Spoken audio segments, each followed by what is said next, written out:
Foi assim que meus pais me cumprimentaram no casamento da minha irmã. Não um olá ou não estou feliz em te ver depois de 9 anos. Apenas um comentário desdenhoso, como se eu fosse um pontinho na tela perfeita deles. Observei suas palavras pairarem no ar, feias e cortantes.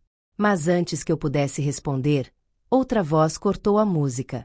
Uma voz de homem, calma e fria. O noivo dela. Calem a boca, disse ele. É essa pessoa. E naquele momento, vi seu rosto pálido e soube que a armadilha que eu havia armado estava prestes a se fechar. 9 anos antes, eu havia saído de casa com nada além de uma mala e um coração cheio de traição. Implorei aos meus pais por ajuda com a mensalidade da faculdade, por apenas uma fração do que eles deram à minha irmã. Eles me disseram que independência era uma virtude, que eu deveria me virar sozinha. 2 meses depois, descobri que eles haviam passado um cheque grande o suficiente para pagar 4 anos de escola, moradia, livros, tudo.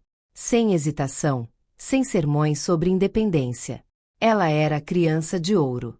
Eu era a sombra. Então, fui embora. Financiei meus estudos com 2 empregos e noites que se estendiam até a manhã seguinte.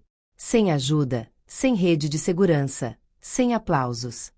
Enquanto minha irmã enviava fotos brilhantes de viagens de estudo para a Europa, eu comia macarrão instantâneo em um apartamento apertado e aprendi a sobreviver. A diferença entre nós não era sorte. Era determinação.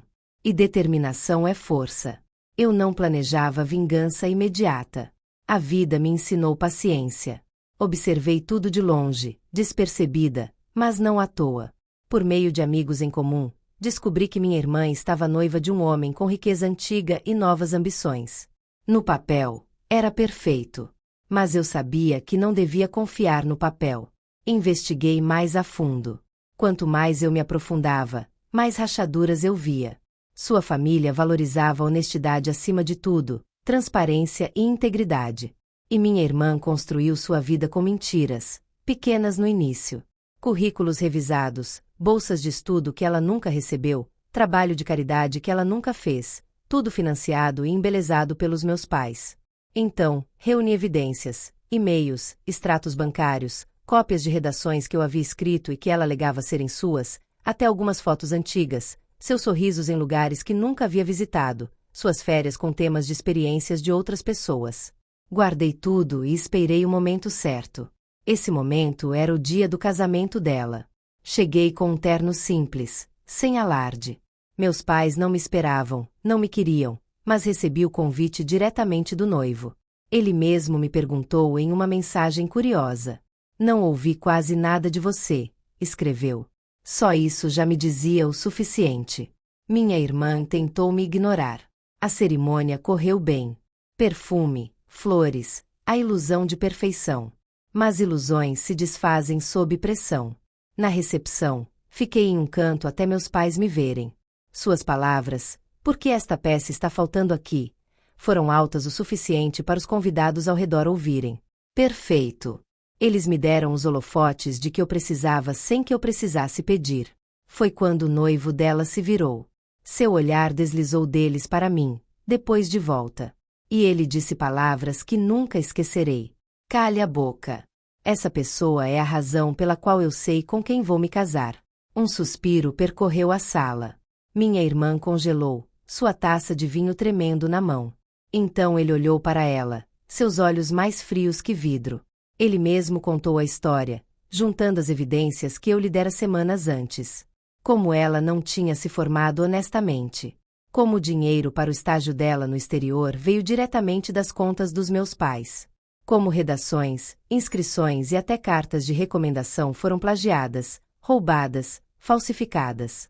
E então o golpe final, como a pessoa que ele tentou apagar, sua própria irmã, lhe disse a verdade. Seu rosto afundou em tempo real. A cor sumiu. A máscara se estilhaçou. Convidados sussurraram. Câmeras clicaram. E em todo o caos, eu não disse uma palavra. Não havia necessidade. Meu silêncio foi mais alto que qualquer acusação. O casamento nunca terminou. O noivo foi embora, com a família a reboque. Meus pais tentaram salvar a situação, chamando-a de calúnia, mal-entendido, ciúme. Mas os documentos que eu havia dado a ele eram irrefutáveis.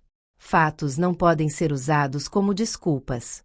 Minha irmã correu atrás dele, soluçando e implorando. Ele não se virou. Mais tarde, minha mãe me encurralou, com raiva nos olhos. Você arruinou a vida dele.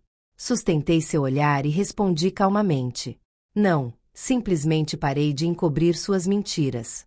Pela primeira vez na minha vida, não tive resposta. 9 anos. 9 anos de silêncio, lidando com a pessoa que me tratava como dispensável, lutando pela vida enquanto exigia tudo dele. E uma noite, tudo se acalmou. Não comemorei. Não me gabei. Simplesmente saí da recepção e fui para o ar da noite, livre de seu fardo. Quando penso nisso agora, não sinto pena. Não sinto raiva. Sinto clareza. Fui chamada de peça que faltava, como se eu fosse um fragmento indesejado. Mas no final, eu fui a peça mais importante que trouxe a verdade à tona.